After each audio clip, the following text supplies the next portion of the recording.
Kitty, Martie en hulle baba boetie Nico sit saam met hulle mamma tannie Helena in die motor voor die kerk vir hulle pappa oom Niklaas en wag. Die kerkraadslede moes agterbly vir 'n vergadering. Martie leun vorentoe. Mamma, wie is Albertus? Mamma kyk vraend om. Ek ken nie iemand met die naam Albertus nie, waar het jy van hom gehoor? Martie sug. Ons sing amper elke Sondag in die kerk van hom. Albertus dra sandale. Dan trek Kitty los in 'n klokhelder stemmetjie. Albertus dra sandale en oral is my. Mamma bars uit van die lag, sodat Nico eintlik skrik. Julle het nie mooi gehoor nie, dis op berge en in dale, en oral is my God. Dis 'n pragtige gesang, waarin ons verseker word dat die Here oral is. Martie trek haar mondjie op 'n plooi. In die moederskamer ook. Die tannies luister dan nie na die preek nie, hulle praat oor hulle babietjies en resepte.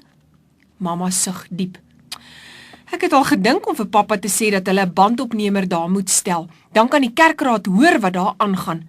Ek is sommer ongelukkig as ek vir Nico daarheen moet neem. Dan kom dit ewe wys van Kitty. Liewe Jesus is tot by die see, Willem het sy woord op die sand opgetel. Dit was 'n klein Bybeltjie, stry Martie. Mamma sien dat daar 'n stryery aan die kom is. Julle is albei reg, want die woord van die Here is die Bybel, en liewe Jesus het dit nie daar laat val nie, mense moes dit daar verloor het. Kitty lag lekker. Wie vat 'n Bybel see toe, mamma? Dis mos 'n vakansieplek. Mamma knik haar kop instemmend. Ja, dis 'n plek om te ontspan, maar ek wens meer mense wil hulle Bybel saamneem wanneer hulle met vakansie gaan. Baie mense dink hulle los die Here by die huis om hulle besittings op te pas. Wanneer hulle dan met vakansie is, doen hulle allerlei lelike dinge wat hulle nooit by die huis sal doen nie, want hulle dink nie daaraan dat die Here ook daar is en hulle sien nie. Dit moet die Here se hart vreeslik baie seermaak. Hoe weet mamma die Here is oral? Wil Martie weet. Mamma glimlag. Ons leer dit uit die gebed wat Jesus vir ons gee in Matteus 6. Kitty stoot die klein Bybeltjie oor die sitplek. Ek het Willem se optel Bybeltjie saamgebring kerk toe. Ag, lees vir ons asseblief die gebed, mamma. Mamma vat die klein Bybeltjie by haar. Ek hoop jy het eers Willem se toestemming gevra, Kitty. Kitty skud haar kop dat haar goudbruin haartjies rond swaai. Willem en Benny het mos by hulle maatjies gaan slaap. Ek kon hom nie vra nie. Maar dan moes jy dit liewer nie gevat het nie, berispe mamma haar. Ons moet ander mense se besittings respekteer. Kitty wip sommer weer vorentoe op die sitplek. Hierdie Bybeltjie is nie Willem se nie. Hy het dit opgetel. Dan is dit mos ander mense se, nie, mamma? Ja, dit is so, sê mamma geduldig. Willem het na die lewensredders toe gegaan en ons telefoonnommer vir hulle gegee en gesê hy het die Bybeltjie opgetel. As daar iemand kom navraag doen, dan kan hulle ons skakel.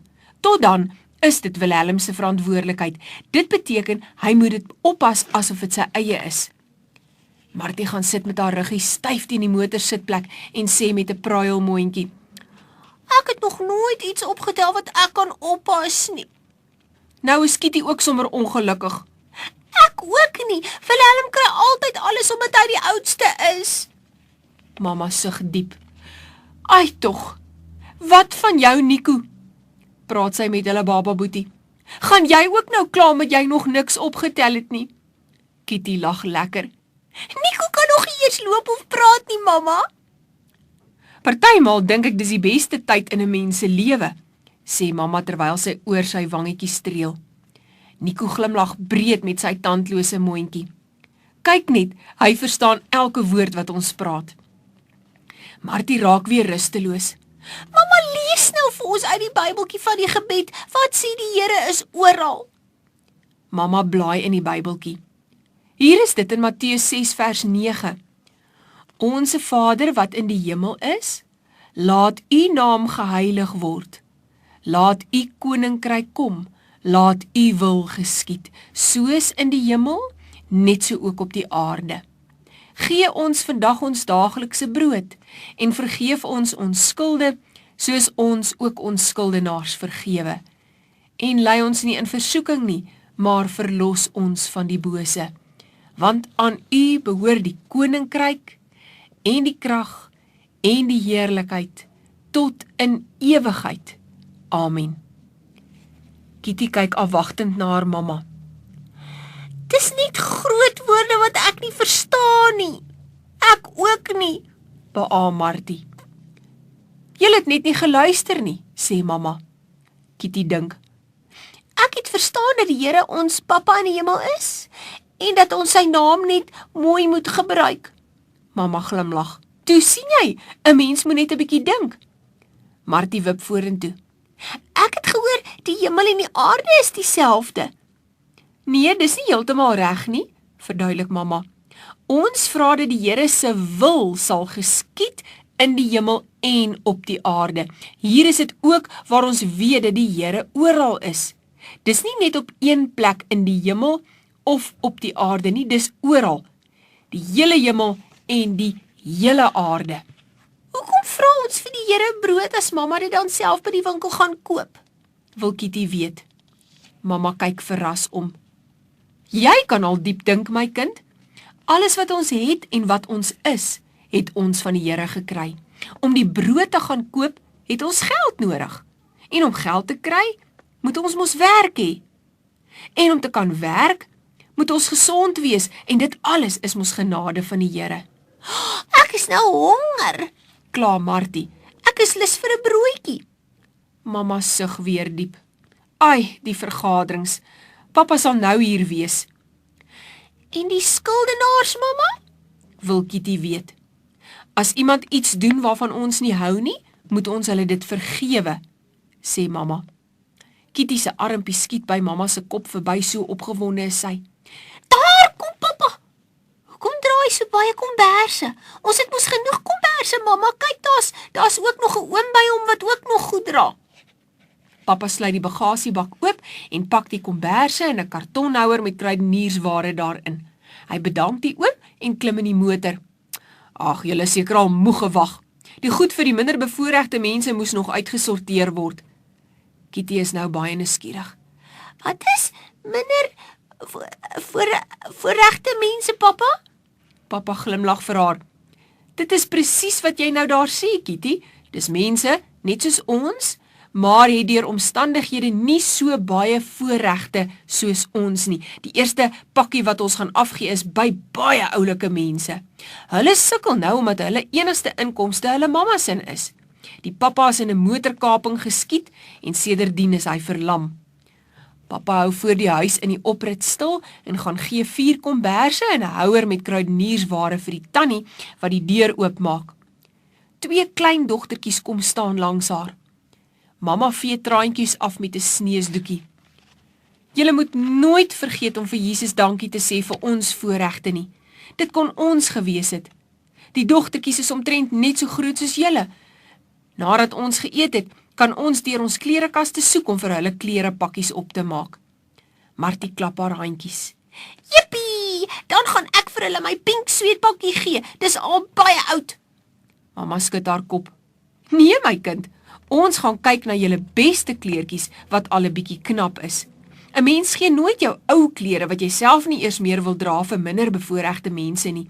Net die beste is goed genoeg vir hulle, want deur genade is ons gespaar, dat dit nie julle twee en ek is wat daar staan nie.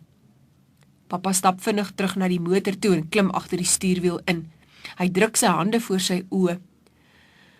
Ek wens ek het baie meer gehad om vir hulle te gee. Hulle is so dankbaar vir die bietjie. Mamma sit haar hand op pappa se arm. Ek en my meisiekinders het sopas besluit om uit ons klerekaste vir hulle pakkies op te maak. Pappa sug diep. Dit sal 'n pragtige gebaar wees. Dis jammer dat ek soveel langer as die pappa is. My klere gaan heeltemal te groot vir hom wees.